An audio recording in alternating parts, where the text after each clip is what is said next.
여러분은 한국을 어떻게 생각하세요?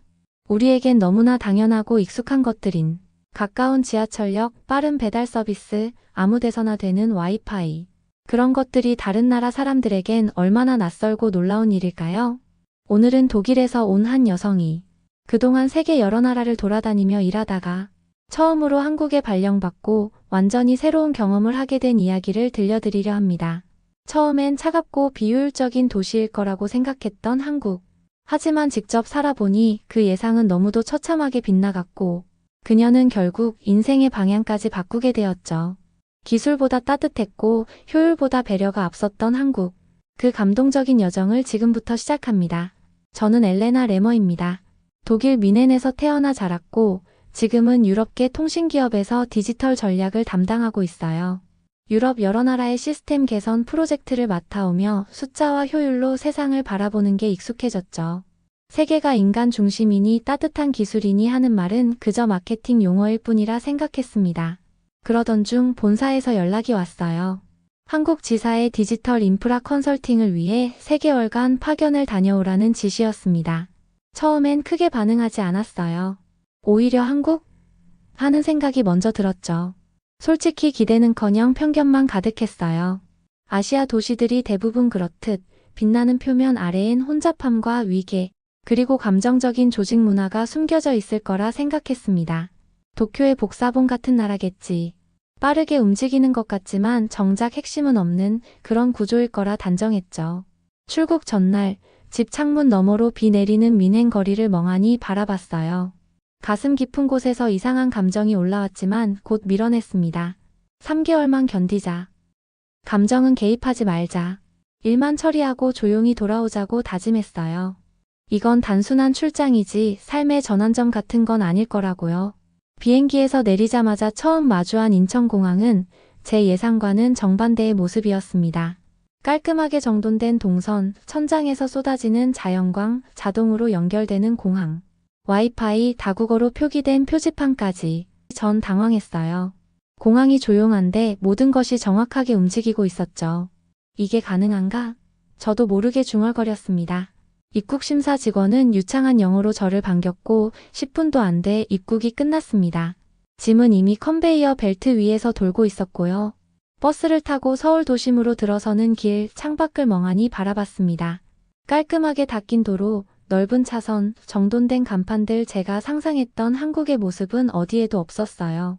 거칠고 복잡하고 무질서할 거라던 제 생각은 도착 첫날부터 조용히 무너지고 있었습니다. 서울 시내로 들어가는 리무진 버스를 탔을 때 처음엔 그냥 피곤했어요. 11시간 넘게 날아온 비행 끝이라 눈도 침침하고 머릿속도 복잡했거든요.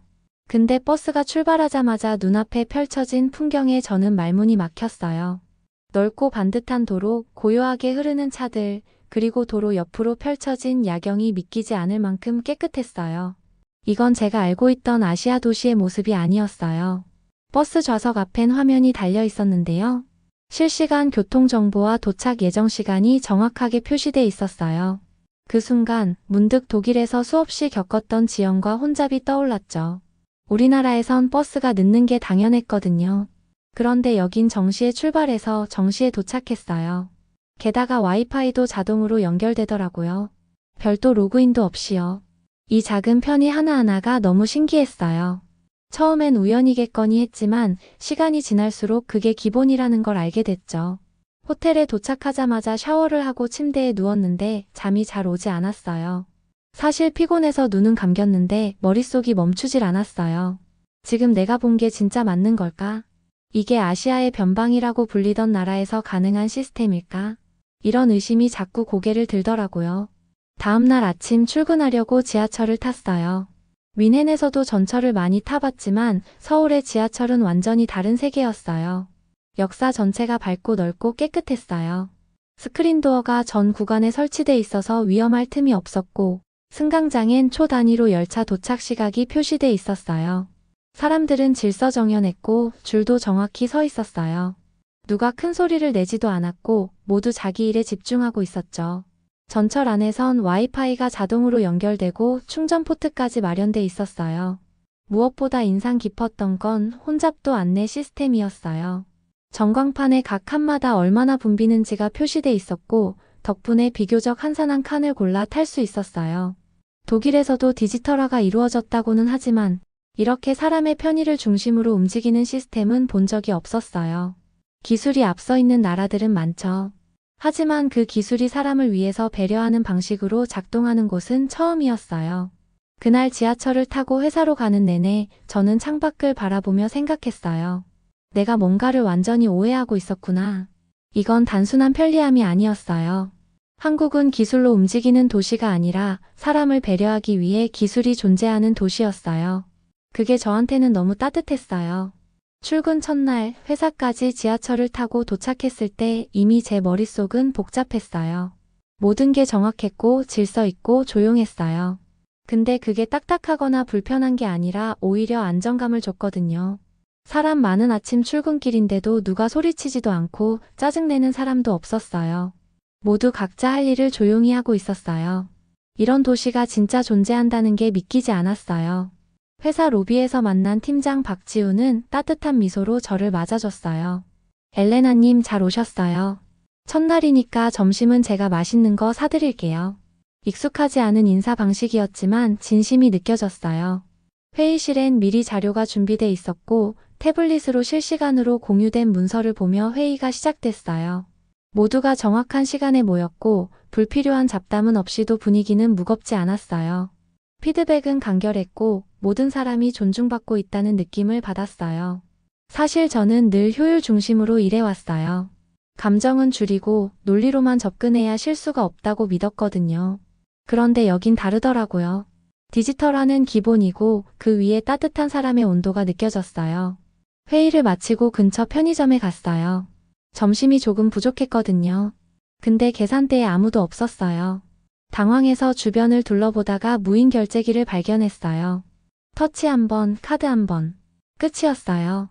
너무 간단하고 너무 빠르고 무엇보다도 스트레스가 없었어요. 독일에선 아직 현금만 받는 가게도 많은데 여긴 동네 편의점조차 한치의 오차 없이 움직이고 있었어요. 그날 밤 업무가 늦게 끝났어요. 호텔로 돌아오면서 배가 고파 배달 앱을 열어봤는데요. 자정이 넘은 시간이었는데도 국밥집이 열려 있었어요. 반신반의하며 주문했는데 30분도 안 돼 따끈한 국밥이 도착했어요. 국물은 아직도 뜨거웠고 반찬은 젓가락에 담겨 있었어요.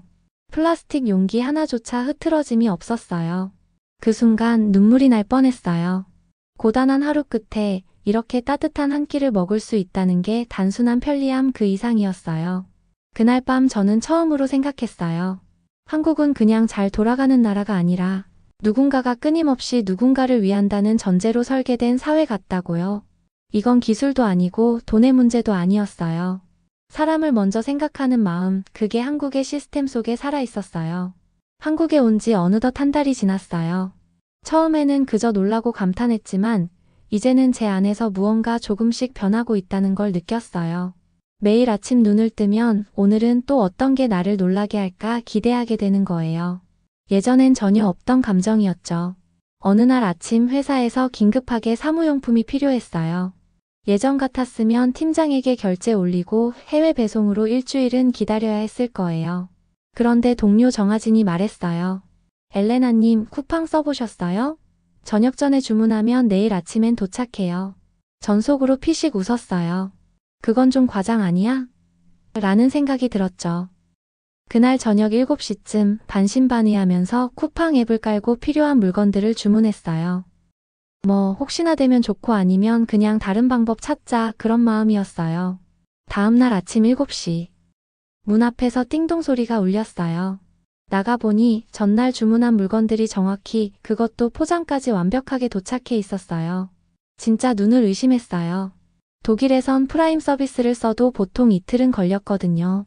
근데 여긴 말도 안 되게 빠르고 정확했어요. 그 순간 제 머릿속이 멍해졌어요.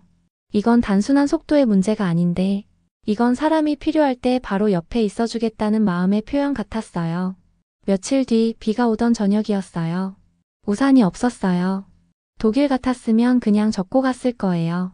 근데 지하철역 한쪽에 무료 우산 대여라는 팻말이 눈에 띄었어요. 비닐 우산이 가지런히 꽂혀 있었고 안내문에는 이렇게 쓰여 있었어요. 다 쓰신 후 아무 역에나 반납해 주세요. 그날 저는 그 우산을 쓰고 호텔까지 돌아왔어요. 다음 날 아침엔 약속대로 가까운 다른 역에 반납했죠. 그런데 이상했어요. 누가 감시한 것도 아닌데 누구나 지키고 있는 거예요. 여긴 왜 서로를 믿는 게 당연한 거지? 제 안에서 무너지는 소리가 들렸어요.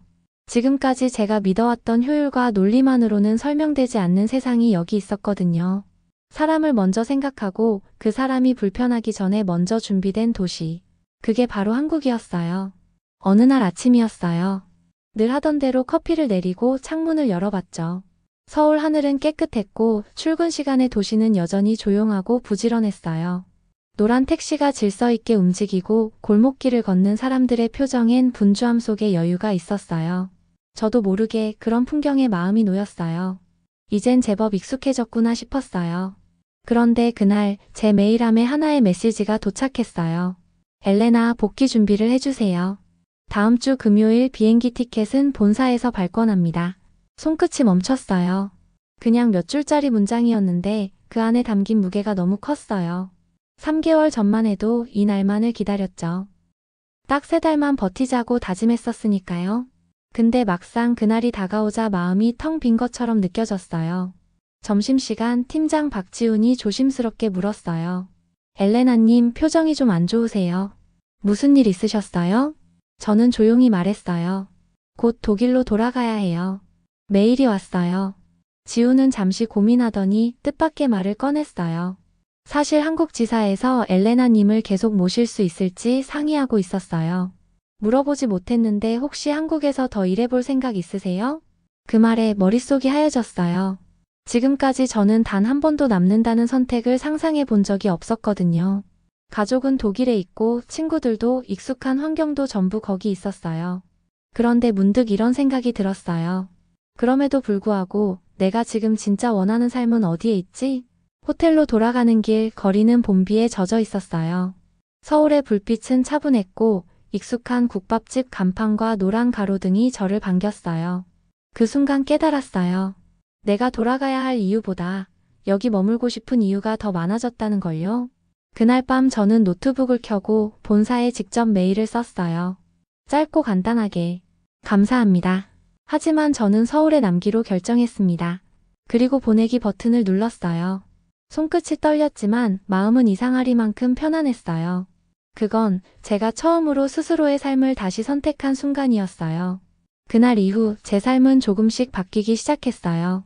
먼저 살던 호텔을 나와 강남의 작은 오피스텔로 이사했고 출근길 지하철에서 한국어 단어장을 보며 공부를 시작했어요. 주말에는 서울 곳곳을 돌아다녔고요. 북촌에서 한옥을 구경하고 광장시장에서 마약김밥을 처음 먹어봤을 땐 정말 웃음이 절로 나왔어요. 내가 이 맛을 이제야 알게 됐다니. 어느 날엔 친구 김수진과 함께 전통 찻집에 갔어요. 그곳에선 기모노도 스시도 없었어요. 대신 나무 창틀로 햇살이 들어오고 조용한 음악과 함께 말차가 나왔죠. 그 조용한 공간에서 저는 문득 깨달았어요. 내가 지금 정말 새로운 삶을 살고 있구나. 독일 본사에서는 제 선택을 존중해줬고 예상보다 더 큰 제안을 해왔어요. 한국 지사에 남는 것뿐 아니라 분기마다 독일로 가서 한국의 스마트 시스템과 디지털 문화를 소개해 달라는 요청이었어요. 한국이 보여준 방식이 유럽 기업들의 도움이 될 수 있다고요.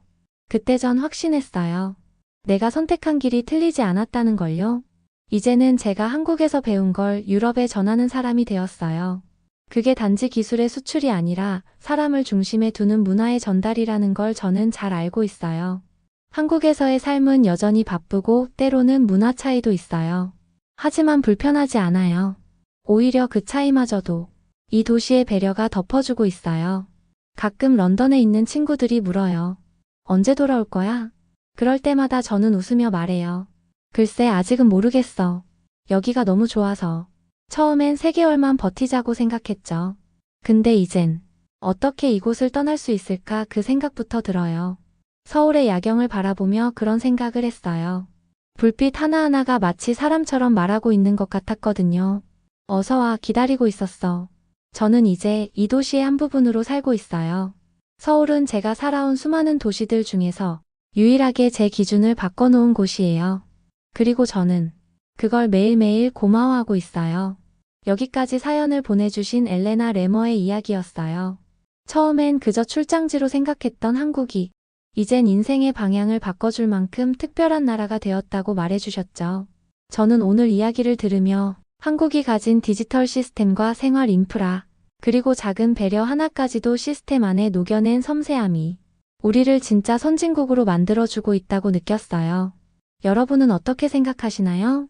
이 영상이 마음에 와닿았다면 댓글로 여러분의 생각도 나눠주세요.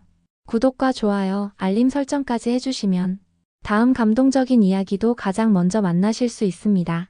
그럼 지금까지 사연을 읽어드렸던 국봉숭아였습니다. 더 좋은 사연으로 다시 찾아뵐게요. 영상 끝까지 시청해주신 모든 분들 고맙습니다.